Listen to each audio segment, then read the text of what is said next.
साँच्ची भनेको के मलाई कहिलेकाहीँ आफ्नो असाध्यै माया लाग्छ।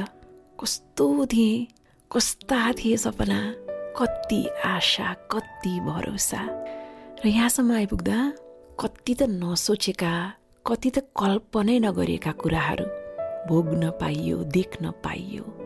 कति पटक त विचलित भएँ, कति पटक त रोएँ, कहिले आदेशले आँसु झर्यो, कहिले कसैको ढाडस पाएर खुसीले आँसु निस्कियो, विश्वास तोडियो, भरोसा भाँचियो। तर सोच्दै नसोचेको ठाउँबाट सहारा र साथ पनि त पाइयो। जे होस्, ए जिन्दगी सधैँ कृतज्ञ छु।